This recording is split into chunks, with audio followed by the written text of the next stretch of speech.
Hey guys, it's Logic. Today I have a video for you today. It's going to be called Ninjala Battle Equipment Guide. We're going to be going over shinobi cards and assist codes. So with no further ado, let's get right into it. Alright, so first off, shinobi cards are unique battle equipment that can be the difference between life or epon. As of right now, our limit on shinobi cards is 20 by default. But if you unlock all 3 locked slots, you get 10 more points for each slots, which altogether would end up being 50 points. Oh, and by the way, you unlock extra slots with gold medals.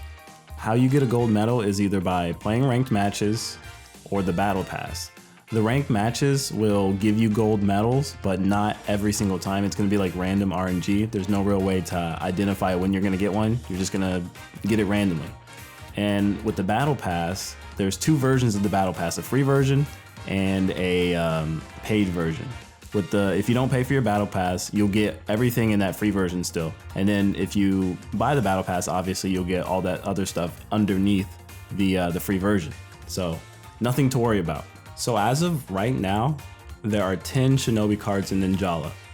You have Sudden Burst, Master of Change, Wall Shooter, Utsasimi Master, Ninja Sense Pro, Discerning Eye, 2-Edge Parry, Gum Guard Master, Life Drain, and Starting Dash. Alright, so pay attention because this is about to get a little tough to explain even for me. So with each shinobi card comes assist codes. Assist codes are extra bonuses that are applied to the overall shinobi card. You can also enhance these assist codes to make them give you even bigger bonuses than before. Before we get into that, I just wanted to let you know that putting assist codes on your shinobi card will increase the overall shinobi card cost. So keep that in mind. Don't be afraid to enhance your assist codes because they don't increase nor decrease your total cost. So if I upgrade one of my assist codes, me upgrading isn't going to affect the total cost of my shinobi card. So now we're going to talk about upgrading and enhancing your assist codes. By using medals and assist code points, you can effectively upgrade your assist code. You get medals and assist code points by playing matches and the battle pass. One last thing. If you are out of assist code points for a certain shinobi card, you can exchange assist points from other shinobi cards. It will cost more assist code points than it normally would on its own, so make sure it's something you are fully committed to. Alright, first shinobi card. Let's start off with Sudden Burst. Activate an S burst one time even if your S energy gauge is depleted. Resets each time you respawn. The assist codes are as followed. Defeat an opponent, restore life. Defeat an opponent, increase ninjutsu.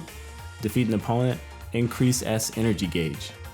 My personal take on Sudden Burst, I don't think you should be using this. This is the default shinobi card that the game gives you. And honestly, you shouldn't even be using it because it puts you in such a bad habit to just want to S burst every time you get hit.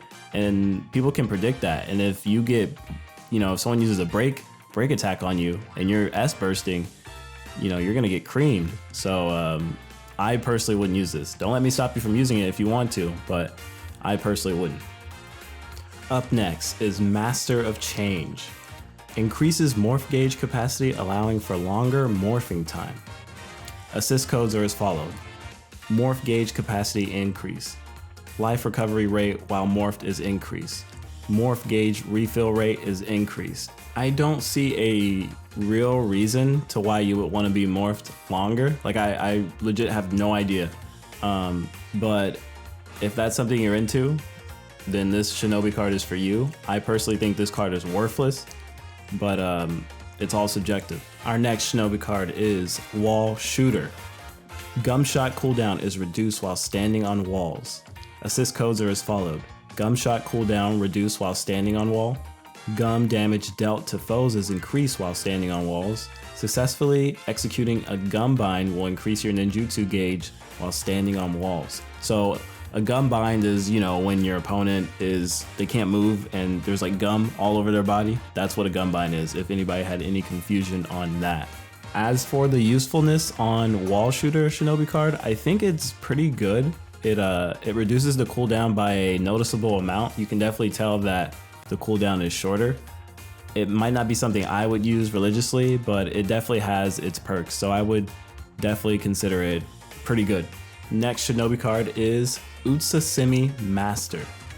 When a gum Utsasimi is attacked or touched by a foe, it explodes, causing gum damage. Assist codes are as followed. Increases the explosion range of Utsasimi Master. Increases gum damage dealt to foes upon explosion with Utsasimi Master. Temporarily reveals location of foes and range upon Utsasimi's Master's explosion. So, to summon your own Utsasimi, you have to press right on the D-pad. Once you press right on the D-pad, one will pop up in front of you, and if your opponent tries to hit you, they're gonna get hit stun, and you can get the upper edge on them. So it seems like it could be really useful, honestly, in almost every situation. I personally haven't used it. I've only ever used it now, just in this little tutorial, but it seems like it could be really good. I'd honestly give it a fair shot. Ninja Sense Pro. Use your Ninja Sense to detect opponents behind you. Assist codes are as followed.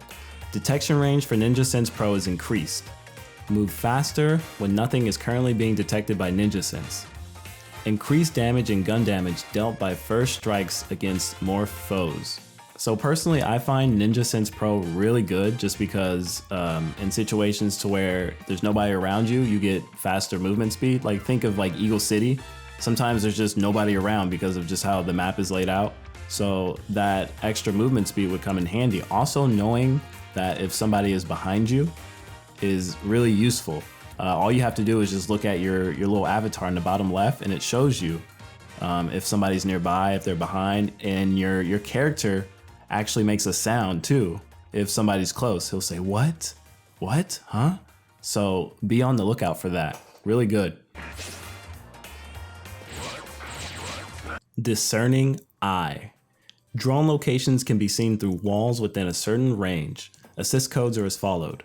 Increase Discerning Eye's detection range. Defeat drones to increase your movement speed temporarily. Temporarily reveal foe's position after destroying nearby drones.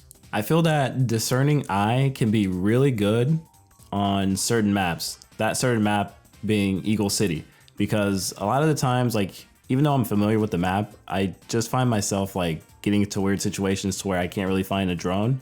So I feel like this Discerning Eye would make it to where it's really easy to find one of those drones, even if it's right next to me or I'm, kind of far away. But the default range on Discerning Eye is kind of short. Like you don't really get all that much eyesight with it.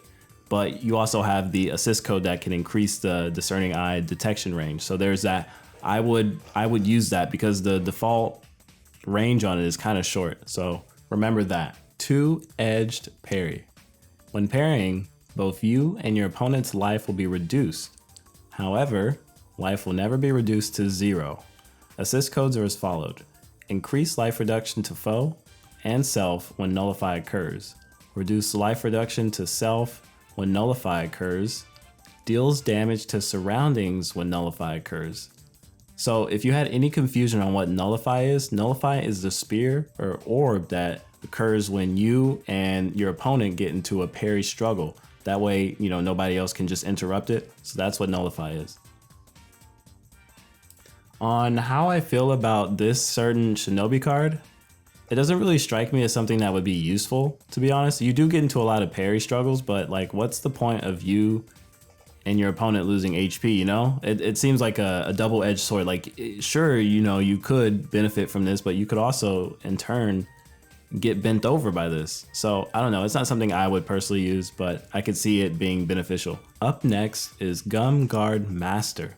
When successfully performing a Gum Guard, gum shrinkage will be reduced. Assist codes are as followed. Increase S energy gauge upon a successful Gum Guard. Increase ninjutsu gauge upon a successful Gum Guard.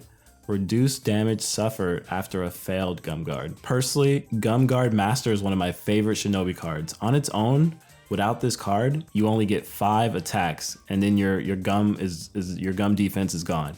With this Master card on, you're gonna get 9, so they have to attack you 9 times with normal attacks or special moves or anything in order to get that off of you. The only thing that it won't protect you against is a super. So this is really good. I definitely recommend using this one. It will get you out of a tough situation. Life Drain. Absorb life from your foe when attacking with a gum weapon.